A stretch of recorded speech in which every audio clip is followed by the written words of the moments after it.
Hi friends, ఈరోజు మనం మన చరిత్రలో ప్రపంచ మేధావి అయినటువంటి భాస్కరాచార్య వీరి గురించి తెలుసుకుందాం.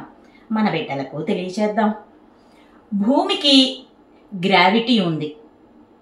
ఇది మొట్టమొదట చెప్పింది భాస్కరాచార్యుడు.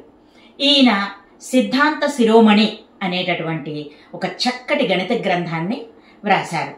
ఇందులో ఒక ప్రముఖ సిద్ధాంతమే గురుత్వాకర్షణ శక్తి. ఈ సిద్ధాంత శిరోమణిలో ఒక భాగం భువన కోసం. భూమికి ఆకర్షణ శక్తి ఉంది. ఖగోళంలో ఉన్న గ్రహాలన్నింటికీ కూడా ఆకర్షణ శక్తి ఉంది. అందువల్లే ఆ గ్రహాలు అంతరిక్షంలో వాటి కక్ష్యలో అవి తిరుగుతూ ఉంటాయి. అకృష్టి శక్తిశ్చ మహీతయా యత్ స్వస్థం గురుస్వాభిముఖం స్వశక్త్యా అకృష్యతే తత్ పతతేవ భాతి సమే సమంతాత్పపత త్వయంఖే.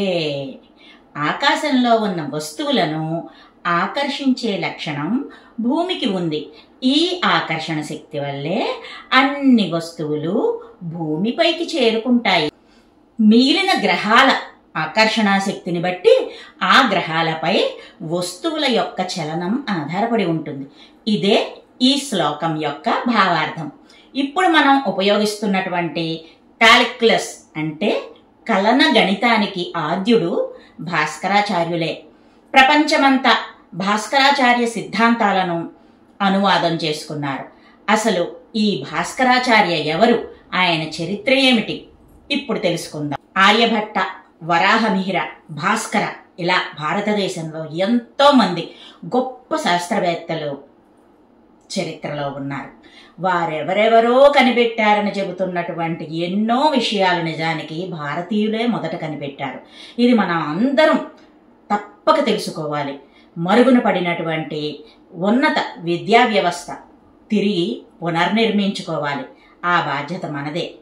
విదేశీ దాడుల వల్ల మన విద్యా వ్యవస్థ సర్వనాశనమైంది. 12వ శతాబ్దంలో బీజగణితాన్ని, డెసిమల్ సిస్టాన్ని ఖచ్చితత్వంతో కనిపెట్టినటువంటి మొట్టమొదటి శాస్త్రవేత్త భాస్కరాచార్య. గణితంలో భాస్కరాచార్య చేసినటువంటి పరిశోధనలు ఎంతో ముఖ్యమైనవి, ఇంకా విలువైనవి కూడా.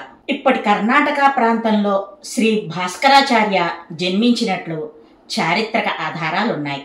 ఆయన పరిశోధనలు ఎక్కువ శాతం ఉజ్జయిని కేంద్రంగా సాగాయి. ఆ రోజుల్లో గొప్ప గొప్ప ప్రపంచాన్నే ఆకర్షించేటటువంటి పరిశోధనా కేంద్రాలు ఉజ్జయినిలో ఉండేవి. ఉజ్జయినిలో అంతరిక్ష పరిశోధనా కేంద్రం ఆ కాలంలోనే ఏర్పాటు చేయబడింది.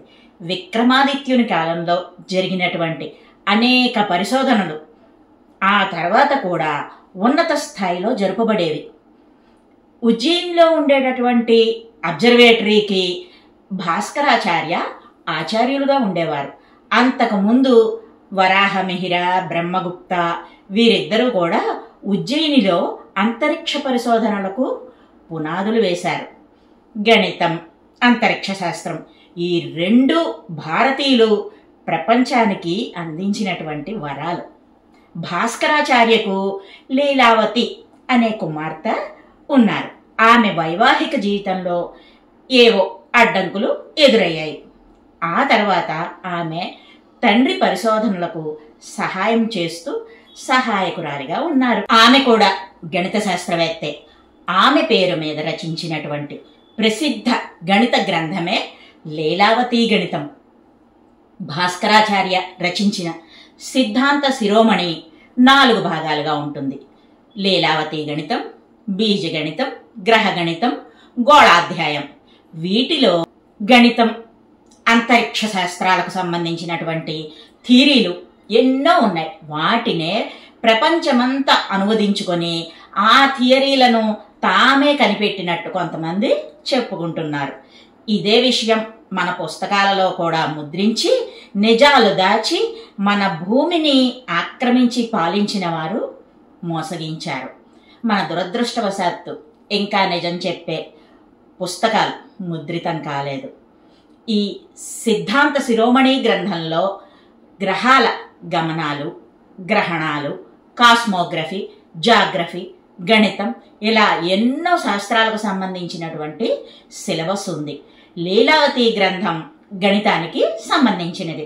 బీజగణితం అంటే ఆల్జీబ్రా, గణిత అధ్యాయంలో ఇప్పటికీ ఆశ్చర్యపరిచేటటువంటి లెక్కల సిద్ధాంతాలు ఎన్నో ఉన్నాయి ఇందులో. గోళాధ్యాయం పేరుకు తగినట్లు భూగోళము, గ్రహాలు వీటన్నింటి గురించి సవిస్తరంగా ఉంటుంది. కరణ కుతూహలం అనేటటువంటి గ్రంథంలో క్యాలిక్యులస్ ఉంటుంది. వీటిని బట్టి చూస్తే గణితం, అంతరిక్షం వీటికి సంబంధించి థీసిస్లు రాసినటువంటి మొదటి వ్యక్తి భాస్కరాచార్యుడే. మైనస్ని మైనస్తో గుణిస్తే ప్లస్ అని, ప్లస్ మైనస్ గుణిస్తే మైనస్ అని ఈ సిద్ధాంతం కూడా సిద్ధాంత శిరోమణి గ్రంథంలో కనిపిస్తుంది. దీన్ని కనిపెట్టింది కూడా భాస్కరాచార్యుడే. మరి ఏ సంఖ్యనైనా సున్నాతో భాగిస్తే వచ్చేది అనంతం అని నిరూపించింది భాస్కరాచార్య. ఇన్ఫినిటీ గురించి ఆయన ఎన్నో పరిశోధనలు చేశారు. బ్రహ్మగుప్తుడిని తన గురువులా భావించేవారు. సూర్యుని చుట్టూ భూమి తిరిగేందుకు 365.2588 రోజులు పడుతుందని మొట్టమొదట ప్రపంచానికి చెప్పింది బ్రహ్మగుప్తుల వారు. ఇప్పటి సైన్స్ లెక్కల్లో చూసుకుంటే 3 నిమిషాల తేడాతో సరిపోతుంది. అంతటి గొప్ప మేధావి బ్రహ్మగుప్త. ఆయన్ని ఈయన గురువుగా ఎంచుకున్నారు. భాస్కరాచార్య కనిపెట్టినటువంటి సిద్ధాంతాలలో ముఖ్యమైన వాటిని చూద్దాం. భూమి గోళాకారంగా ఉంటుందని, ఒక పెద్ద గోళం మీద మనం ఉండి చూస్తే అది బల్లపరుపుగా కనిపిస్తుందని చెప్పాడు భాస్కరాచార్య. ఉత్తర దక్షిణ ధ్రువాలలో 6 నెలలు పగలు, 6 నెలలు రాత్రి ఉంటుందని ఆ కాలంలోనే చెప్పాడు. శూన్యంలో భూమి వేలాడుతోంది, భూవాతావరణం బయట అంతా శూన్యమే అని చెప్పినటువంటి శాస్త్రవేత్త భాస్కరాచార్యుడు. చారిత్రక లెక్కల ప్రకారం 1114లో పుట్టినటువంటి భాస్కరాచార్య 1185 వరకు జీవించారు. ఆయన చేసిన పరిశోధనలే ప్రపంచ గణితానికి గట్టి పునాదులు. ఈయన గొప్ప మేధావి, మహర్షి, గొప్ప లలిత ఉపాసకుడు కూడా. 1000 ఏండ్ల క్రితం విద్యపై పరిశోధనలు జరిపి పుస్తకాలు రాసి మనకందించిన ఈ మహర్షుల గురించి ఈ తరం వారికి ఇప్పుడైనా చెప్పేందుకు ప్రభుత్వం ప్రయత్నిస్తుందని ఆశిద్దాం. విద్యా వ్యవస్థ మార్పు మనస్ఫూర్తిగా కోరుకుందాం.